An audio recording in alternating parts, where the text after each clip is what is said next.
Scotland's First Minister Nicola Sturgeon has warned of a strong backlash if Scotland were to be taken out of the EU by a UK-wide referendum. The SNP leader used a speech in Brussels to say a vote to take the UK out of the European Union could cause a groundswell of anger in Scotland. Prime Minister David Cameron has promised an in/out EU referendum. At the start of her address, Ms. Sturgeon paid tribute to former Lib Dem leader Charles Kennedy, who has died. She said, "It's a dreadfully sad day for Scottish and UK politics. The news about Charles Kennedy is stunning and absolutely tragic. Charles was one of these rare things in British politics. He was a brilliant and effective politician, perhaps one of the most talented politicians of his generation. And yet somehow he managed to be universally liked." Ms. Sturgeon added that Mr. Kennedy would have been a big voice in the forthcoming European referendum, which will take place before the end of 2017. Positive changes. Turning to the substantive element of her speech, the First Minister said Scotland had much to offer the EU and much to learn from the example of its smaller member states. She called on Mr. Cameron to agree to a double majority, which would mean all four nations of the UK must back withdrawal before exit is possible. Her speech comes days after Mr. Cameron met a number of European leaders to canvass their views on reforming the European Union ahead of the UK vote. In her first EU address as First Minister, Ms. Sturgeon said that positive changes could be made from within the existing treaty. She also raised the issue of Scotland's long-running legal bid to have a minimum price for alcohol.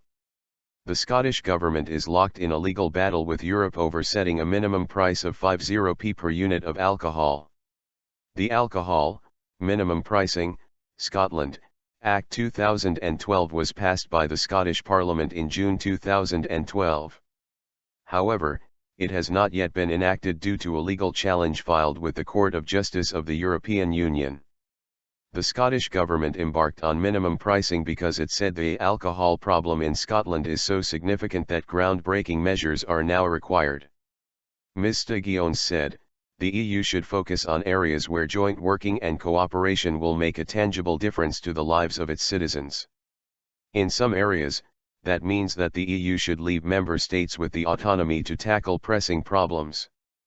Public health is a relevant example for Scotland and for other countries. Some years ago, the Scottish Parliament voted to introduce minimum pricing for alcohol, to tackle alcohol harm in our society. Our ability to do that has been challenged, and is currently being considered by Scottish courts and the Court of Justice of the European Union. We know from their support for our case that many other member states support us. My view is that the Commission and EU policy should recognise that. They should give a higher priority to enabling member states to take the decisions they deem necessary to protect life and promote health. Dump the pound." However, Scottish Conservative MSP Annabel Goldie said Ms. Sturgeon's speech only served to highlight the contradictions in the SNP's policies in relation to the UK and the EU. She added, "Whatever the cost, she wants to end our union with the United Kingdom. Yet, whatever the cost, it appears she wants to keep our union with the European Union. The First Minister needs to come clean.